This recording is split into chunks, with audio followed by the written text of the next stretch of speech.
25 tahun yang lalu, gue nggak kepikiran sih bikin kantor event. Terjadi, abis itu gue pecat semuanya direksi untuk berhenti. Ini di era itu, kita punya utang sebesar 1,8 miliar. Closing 2099 ya, closing 2000, semua hutang terbayar.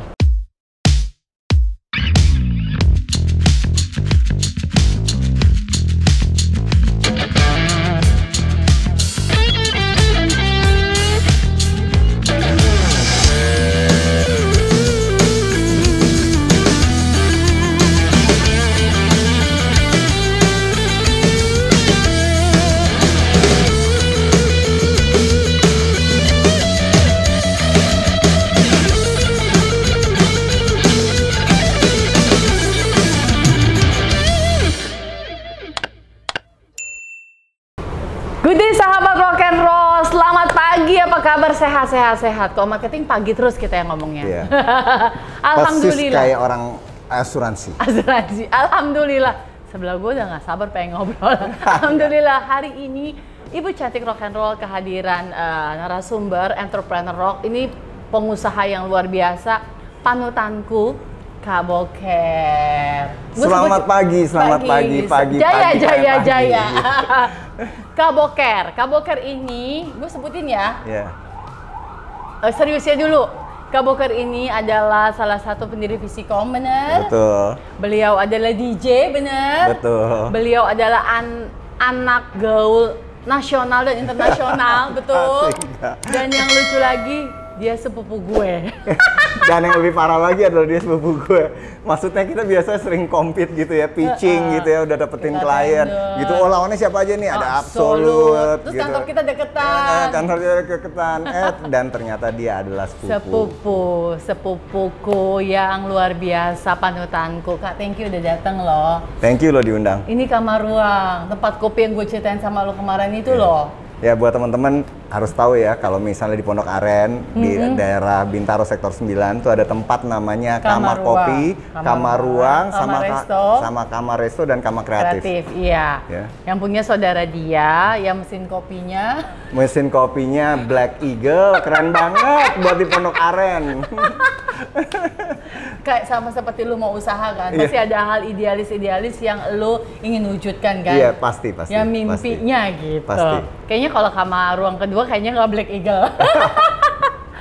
udah. Sahabat rock, karena kita mau bahas tentang entrepreneur rock, tentang suksesnya Kak Boker. Dia mau sharing, alhamdulillah mau datang ke sini, mau sharing, gak dibayar, malah dia mau ngasih gue proyek. Amin, jangan lupa videonya di like, comment, share, and subscribe.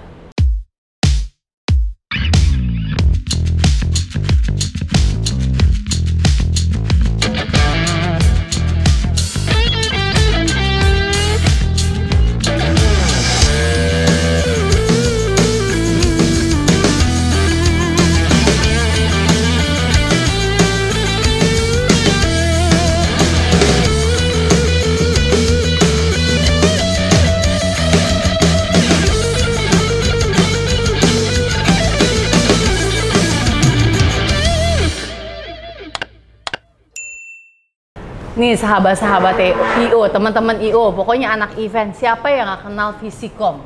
Udah itu dulu dah. Banyak siapa sih yang nggak kenal Visikom? Berarti dia nggak gaul, Kak? Iya, mungkin kalau yang anak-anak baru mungkin nggak terlalu tahu. Kenal lah, Kak. Iya. Kenal lah, kan gue ngajar di event management. Mereka tahu, wah IO Absolute, IO satunya Visikom. Sebut terus Visikom. Oh itu mungkin karena gue juga ngajar di Prasmul kan? Iya mungkin dia ngajar di Prasmul juga. Kak, Visikom, jadi total tahunnya sudah berapa lama Visikom? Visikom, alhamdulillah tahun ini kita masuk ke silver. Jadi 25 tahun. tanggal 27 Juli nanti 25 tahun. Iya, lebih tua 5 tahun dari Absolute. Yes. Luar biasa. Tepuk tangan dulu coba ya Jomba. Ya ampun. Ngomongin Visikom. Oke. Awalnya. Kita sharing nih, yang gua tahu. Ujung ke ujung, tiap hari, tiap minggu, tiap bulan, itu sampai karyawan tipes ngerjain event di Visikom, rokok ya Kak?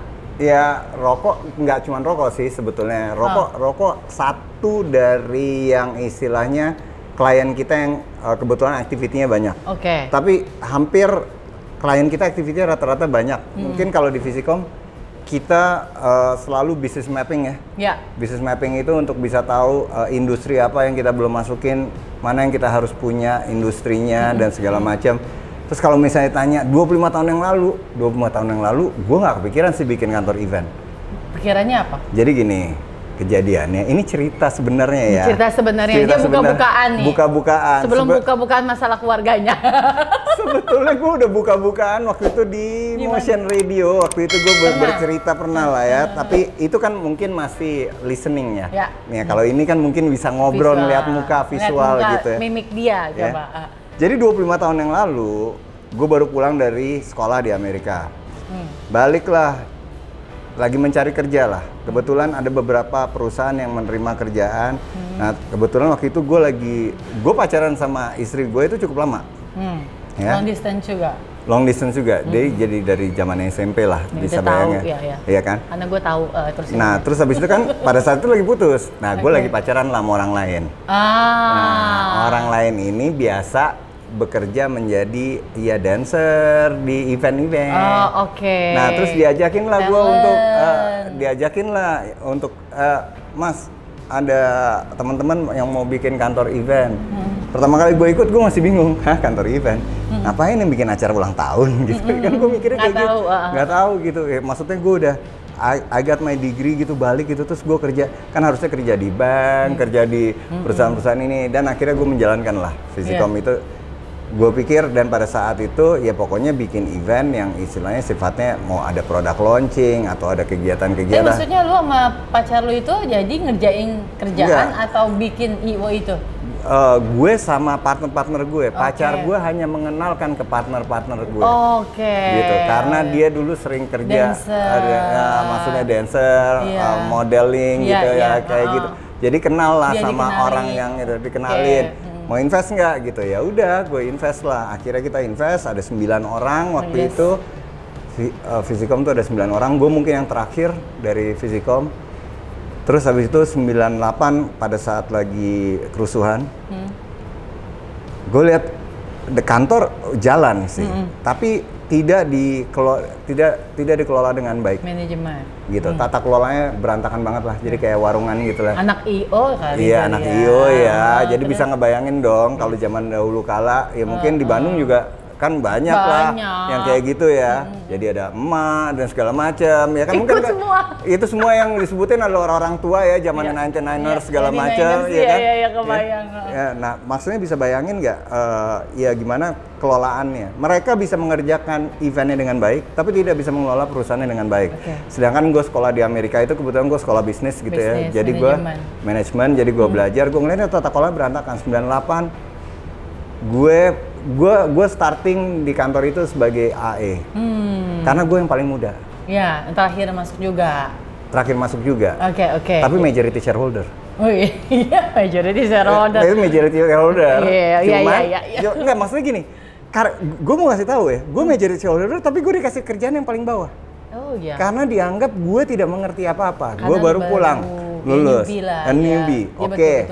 98 gue terima tuh, udah beneran deh, maksudnya udah ya gue jalanin aja. Itu lagi hits-hitsnya kan 98 Visicom? Iya, lagi awal starting kan, ngerjain banyak Unilever.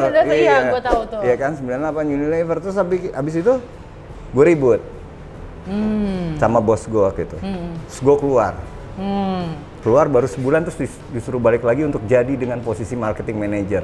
Jadi waktu itu dulu gue gaji AE sangat kecil sekali. Berapa? Gaji 700.000. 700.000. Di 98. Iya. Ya. Gue wartawan 750.000. Iya, 700.000. Segitu kan? Iya, 98 700.000. Terus gue berharap. Iya, dapat fee loh, Kak. Enggak, gue nggak dapat fee apa-apa. Sedangkan maksudnya waktu itu mobil gue bensinnya cukup. Mobil Eropa. Iya, Cherokee waktu itu. Jadi tahu bensinnya gitu, jadi habis buat bayar bensin doang. Tekor gitu lagi ya. Tekor habis. Terus tiba-tiba gue ditawarin, oke lo boleh balik lagi, dulu posisinya jadi marketing manager. Naik gue. Karena selama 6 bulan itu ternyata gue bisa membina klien-klien sebetulnya. Cuman gue ribut nih sama bos gue yang paling atas. Tapi itu kalau dari secara struktur memang dia bos gue. Tapi kalau secara share, iya kan? Share majority. Dia kecil. Iya kan? Tapi ya gue harus mengikuti lah aturan. Ini kan kita bicara di Business. eksekutifnya ya, Iya. bukan di bukan di ownershipnya. Jadi gue ngikutin, gue balik, wah alhamdulillah nih dapat 1,5 juta, lumayan lah. Paling nggak rugi lah bayar bensin. Bensin lo. Ya kan, jadi masih bisa ada uang makan. Nah itu kita mulai 99, terus 99 akhir gue ribut lagi. Masih. Iya, karena kan gue paling muda ya. Bentrokannya lebih ke Bentroknya karena tata kelola perusahaannya berantakan. Oke. Jadi gue bilang, this is crazy, gue bilang gitu. Jadi waktu itu gue berdua sama partner gue Om Joni itu, kita berdua yang majority shareholder. Kalau kita berdua kita collab, kita quorum deh. Iya. Abis yang lainnya mau nggak mau harus ikut kita. Jadi waktu itu gue approaching Om Joni lah gitu. Ya Om Joni kan tua gitu ya, almarhum Om Joni gitu kan tua ya. Waktu itu gue ajakin dinner malam gitu, dinner gue di Hilton Hotel tuh dulu masih ada Peacock Cafe, ya kan. Jadi gue itu hits lah di era itu. Sebelum itu juga udah hits, tapi di era itu gue ajakin makan di Peacock. Gue bilang nih kalau kayak gini caranya berantakan nih, nanti uang kita hilang. Terus Joni bilang gini, tapi kan mereka semua teman-teman aku nggak enak lah. Karena sebenarnya kan yang orang luar tuh gue. Jadi dari 8 orang ini mungkin saling kenal, ya kan. Aku yang teman, terus aku bilang gini, ya udah nggak apa-apa. Dan aku yang paling muda ya waktu itu. Jadi aku bilang nggak apa-apa kalau misalnya emang lo nggak enak ngomongnya. Gue yang ngomong. Tapi lo limpahkan lah. Karena nyokap gue kebetulan adalah notaris, jadi gue ngerti banget tata kelola hukum ya. Jadi gue bilang, lo limpahkanlah suara lo, kuasa pemegang saham lo ke gue. Jadi gue siapin tuh, ditanda tangan lah surat, ditanda tangan. Abis gitu gue RUPSLB, gue bilang gini, karena ini RUPSLB terjadi, gue minta terjadi. Abis itu gue pecat semuanya direksi untuk berhenti dan pengangkatan direksi baru. Ya ampun, jadi lu beresin akarnya langsung. Itu di 99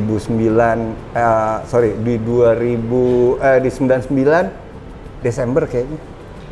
Karena IO itu basah banget ya, Kak? Basah banget. Tuh, IO itu basah banget. Ini bukan orang pertama yang ngomong. Kalau nggak ada tata kelola yang baik. Ya, itu maksud gue menerusin. Kalau manajemen yang nggak dikelola, bocornya atas bawah, depan belakang, kanan kiri, semua ya, Kak? Semua. Dan karena karena gue juga bandel gitu ya. Gue tahu di mana bisa bermain ya. Yes, gitu. exactly. Dan kebetulan pada saat itu 99 terus akhirnya gue inget banget tuh, gue ngomong gue yang paling muda gitu ya.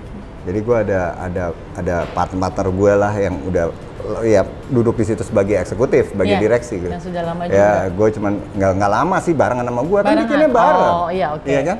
Gue bilang gini bahwa lo lebih muda aja maksudnya lo. Karena gue pegang quorum ya, ngerti kan quorum lah gue, ya kan? Jadi kuasa saham ada di gue nih gitu ya kan? Jadi gue berhentikan si A, si B sebagai direktur, cuma satu orang yang kita pertahanin waktu itu Mas Nanda, yang sampai sekarang masih jadi partner gue. Malu ya. Karena Mas Nanda itu dari dulu udah direktur, yang lainnya semuanya selesai sama gue. Terus habis itu kita ada pengangkatan direksi baru, gue inget banget. Reshuffle. Dan pada saat itu nggak ada yang mau jadi direktur finance kan, karena kondisinya perusahaannya itu jelek banget lah.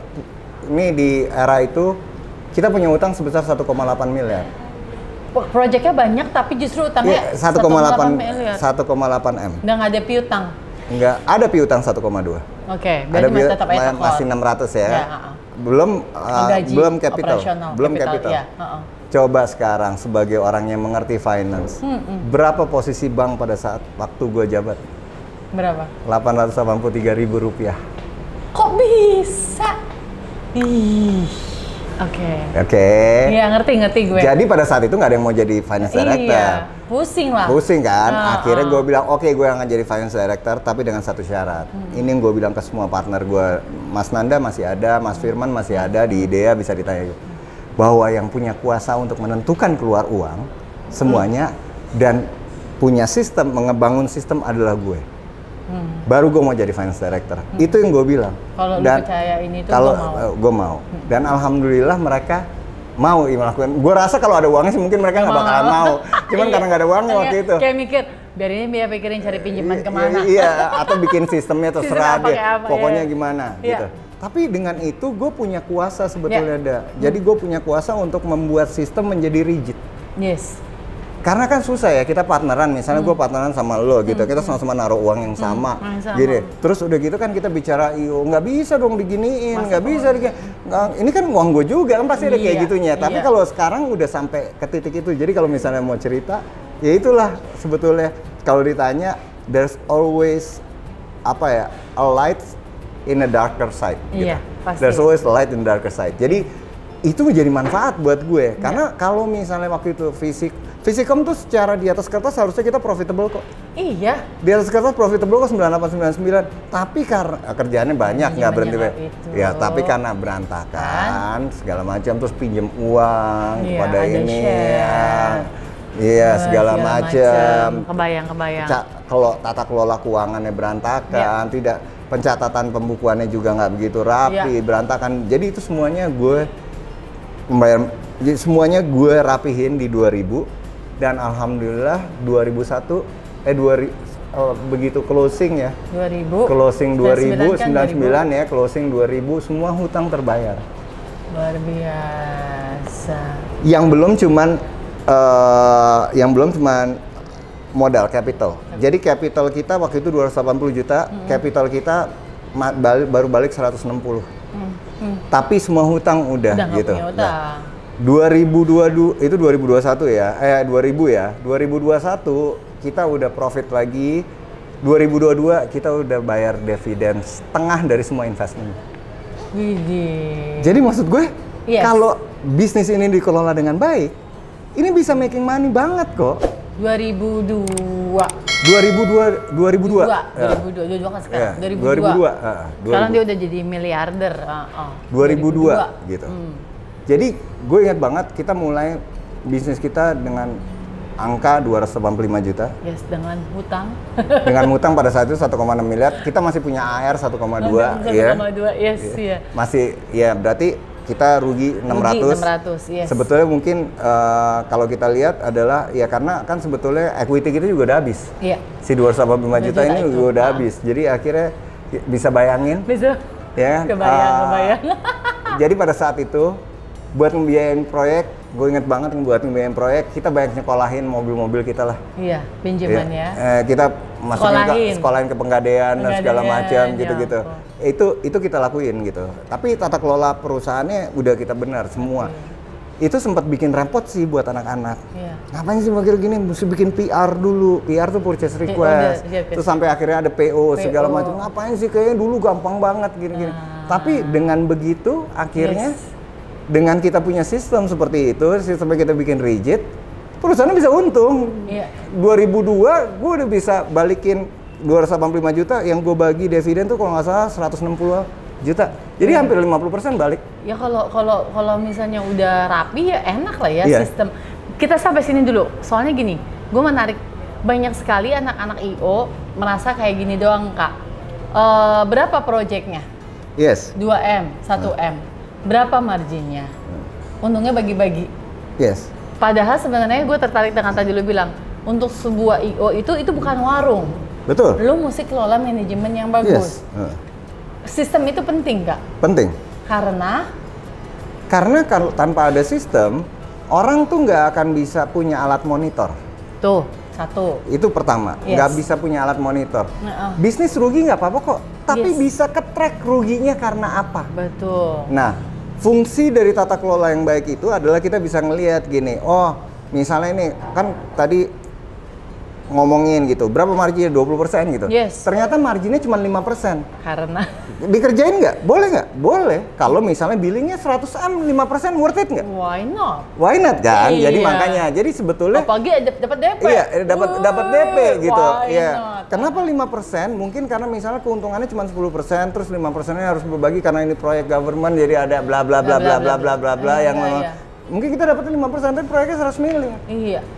Tuh. Oke lah, gitu. Tuh. Jadi sebetulnya fungsinya tata kelola itu untuk bisa monitor. Oh iya nih kalau misalnya proyeknya 500 juta, kalau untungnya cuma 5% sih, ya kita bodoh ya. Karena kan kalau 5% itu berarti cuma 25 juta. Kan fee aja 10%. Iya, fee aja 10%, cuma 25 juta. Ngerjainnya berapa lama? Kalau cuma sehari atau kita misalnya ngerjain cuma sejam, oke lah ya. Ini ngerjainnya seminggu kan bodoh gitu. Jadi sebetulnya tata kelola itu bukan buat bilang bahwa kalau marginnya di bawah 20% berarti kita nggak boleh ngambil kerjaan, enggak. Justru dengan itu kita bisa ngelihat yang marginnya rendah ini dengan effort kita bisa sesuai nggak sih gitu. Sesuai nggak sih, masuk akal nggak sih. Dan pada saat ini di bulan ini misalnya kayak contohnya bulan Ramadan, banyak kan aktivitas rata-rata slowing down. Kenapa nggak ambil? Itu kan bisa diambil karena kita punya tata kelola. Nah, gitu. Tuh, jadi gini sahabat, aku highlight. Jadi ini salah satu poin penting kenapa mungkin Visicom survive. Nggak mungkin. Ini alasan pasti kenapa Visicom survive. Sistem yang benar. Tata kelola keuangan yang benar. Maksudnya aku tadi, kalau ngomong di satu perusahaan ownernya banyak tapi sistemnya yang nggak kuat, nggak bisa nge-track pendapatan pengeluaran, sorry banget, cashback vendor kasih ini kasih ini, uang ini, ngerti nggak maksud gua? Anak produksi ada main up segala macam, akhirnya nggak ke-track. Dengan sistem yang bagus menurut Caka Boker, ini bisa banget membuat manajemen kita, manajemen IO lebih baik. Itu ya? Pasti. Mungkin kita nggak akan bisa 100% ya? Yes. Gini, setuju. Karena 100% hanya kesempurnaan itu hanya milik Allah gitu ya. Tapi kalau kita bisa bikin 94%, 95% untuk bisa perfect gitu ya. Karena aku juga bilang gitu, kayak misal sama vendor-vendor gitu ya. Jangan sampai ada anak kantor nitip. Yes, atau cashback. Iya, cashback. Itu which is nitip kan? Nitip. Kalau sampai nitip, yang gue cut pertama kali itu bukan anak kantor gue dulu. Vendor ya? Vendornya. Terima kasih. Gue setuju. Vendornya yang gue cut. Gue bilang, ada lah beberapa vendor yang sebetulnya udah kena 2 tahun, 3 tahun penalize baru akhirnya masuk. Mungkin vendor ngerasa perlu lah ya. Visicom kita punya billing yang lumayan cukup besar menurut kita ya. Menurut kita ya. Karena misalnya ini kita secara grup kita bisa punya angka 200M secara grup. Ya buat vendor misalnya kita punya HPP ya cost of goods sold-nya kita 80%. Itu kan 160 miliar bayar ke vendor. Bener nggak? Jadi sebetulnya kita mungkin salah satu termasuk yang vendor juga perlulah untuk reach out kita. Jadi yang gue minta sama vendor cuma satu, ya pokoknya jangan pernah ada yang minta dikasih. Tapi kalau misalnya anak Visicom-nya, anak produksi atau anak marketingnya ulang tahun, dikasih kado itu kita tuh lebaran ditraktir makan, kita tutup mata lah. Karena kita tahu banget bahwa tiap perusahaan punya budget entertainment masing-masing, ENT. Tapi bukan budget kickback. Iya, gitu. Tuh gue suka nih. Ini apa kita saudara? Kita sama pemikirannya. Karena kan? pada prinsipnya kalau vendor mau mengapresiasi, berterima kasih sama tim kita ya nggak apa-apa. Traktir makan. Tapi jangan sampai mengurangi yang harusnya margin atau kualitas ya Kak. Pasti. Itu poin pertama. Aduh luar biasa. Terus Kak, ngomongin manajemen udah bagus ya. Ngomongin manajemen sudah bagus. SDM. Oke. Kita ngomongin IO, trafficnya kan kencang banget. Kencang. Ya kan, apalagi kalau kita ya udah ada kontrak lah sama klien 5 tahun. Dalam 1 tahun PO-nya bisa 2 kali ganti, misalnya kayak gitu. Nggak apa-apa. Gitu. Tapi bagaimana strategi lu? Jadi kalau misalnya tanya Visicom itu kita mungkin kalau buat sebagian orang ngerasa bahwa turnover di Visicom tuh nggak terlalu tinggi karena rata-rata banyak yang udah di atas 10 tahun, yang ini turnover nggak terlalu tinggi. Buat gue bahkan beberapa tim yang udah kerja di atas 5 tahun, gue bahkan dorong mereka untuk keluar bikin kantor. Nah, lu minta mereka mandiri. Maksudnya? Explore, ya maksudnya. Karena gini, kalau kita di dalam manajemen itu ada yang namanya pyramid. Pasti piramida itu terjadi kan? Yes. Jadi gue juga pengennya mereka maju dong. Ya, misalnya mereka udah jadi dari tadinya production staff, terus asisten production manager, terus jadi production manager. Mereka kan nggak mungkin bisa jadi production head. Kenapa? Karena headnya masih ada. Masih ada. Gitu. Jadi gue akan dorong mereka biasanya, lo kenapa sih nggak keluar bikin? Karena supaya mereka ini. Jadi makanya kalau ditanya, kenapa sih Visikom tuh malah orang-orang yang bikin kantor keluar didukung sama Boker. Kenapa? Karena ya gue pengen mereka juga maju. Tapi nggak lu modalin? Hah? Nggak lu modalin? Enggak. Enggak, yang gue modalin grup gue sendiri doang. Gue pikir lu modalin. Enggak gue modalin. Buat apa? Masa lu mengarahkan mereka? Ngalahin dan maju lah gitu. Iya, tapi nggak gue modalin. Gila lo kalau gue modalin, kan. Ya berarti mereka jadi anak perusahaan. Iya. Nah, sekarang pertanyaan kalau mereka jadi anak perusahaan, gue perlu nggak? Nah, perlu nggak? Ya, kalau misalnya gue ngelihat sebetulnya dengan piramida yang ada sekarang, karena sebetulnya sekarang gue udah bergabung di dalam Diandra Group, jadi gue udah ngelihat gitu bisnis mappingnya, kita udah cukup kuat kok. Kecuali mungkin nanti ada bisnis-bisnis lain yang industri-industri yang lain yang kita belum capture, mungkin gue perlu bikin gitu. Ya, kalau misalnya kita bicara, udah ada yang masuk ke government, udah ada yang kuat di FMCG, udah ada yang kuat di banking, ada yang kuat di otomotif. Jadi sebetulnya udah pretty much udah cukup untuk sekarang ya. Tapi gue yakin banget pasti bakalan ada industri baru yang kita harus masukin nantinya in the future. Oke. Jadi traffic tinggi itu biasa. Yang penting adalah maksud gue yang penting bagaimana mempertahankan orang-orang baru yang bagus agar tidak setahun di Visikom terus. Kalau kita jarang sih ada yang setahun. Jarang. Mostly rata-rata mereka 3 tahun ke atas. 3 tahun ke atas. Kalau yang misalnya setahun itu biasanya mereka yang underperformance. Yang biasanya kita yang selesaiin. Yes. Yeah. Nggak lu terusin kontraknya. Nggak gue terusin kontraknya. Karena kalau di Visikom kita pasti kita ngikutin peraturan pemerintah. Yeah. Kita tahun pertama akan kontrak sekali, tahun kedua kontrak 2 kali, baru habis itu jadi karyawan tetap. Gitu. Jadi kita ngikutin peraturan pemerintah lah. Kalau 1 tahun udah nggak cocok udah lempar. Ya, lempar. Jadi itu. Tapi rata-rata mereka tuh over 3 years lah. Ya, over 3 years. Rata-rata. Jadi sebenarnya kalau misalnya kita bilang untuk IO turnovernya Visikom kalau ngelihat dari orang-orang yang sudah memenuhi kriteria itu rendah sih sebetulnya. Rata-rata kerjanya 4 tahun ke atas, 5 tahun gitu. Dan biasanya gue dorong karena ya kan gue nggak mungkin ya masa gue sikat yang level yang atasnya karena misalnya headnya GM productionnya atau account directornya gue sikat karena dia udah juga surfing lama. Tapi kan mungkin yang account manager kan juga berusaha untuk naik jadi paling nggak jadi associate. Mungkin kita bisa create associate account director. Tapi habis itu kan dia dari AD pengen naik jadi AD nggak bisa. Ya kebetulan ditawarin misalnya di Absolute gitu ditawarin jadi AD ya monggo. Pindah aja karena kita pengen mereka juga maju dan kita punya satu prinsip, satu value yang sebetulnya kuat banget. 25 tahun gue bikin ini, kita punya konsep yang namanya once a family, always a family. Iya, iya. Itu selamanya. Iya. Gitu. Luar biasa. Gitu. Jadi walaupun lu di mana, tetap aja lu family ya. Nggak ada bekas. Nggak ada bekas. Tuh, mantan ada. Mantan pacar. Oh iya. Kalau ini kan karyawan, kalau employee, kalau mantan kita mancing ada. doang. Sampai sekarang dia punya coffee shop yang ke-7.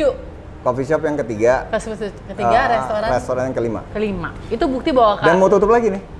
Bisnis yang paling susah adalah bisnis F&B. Ampun.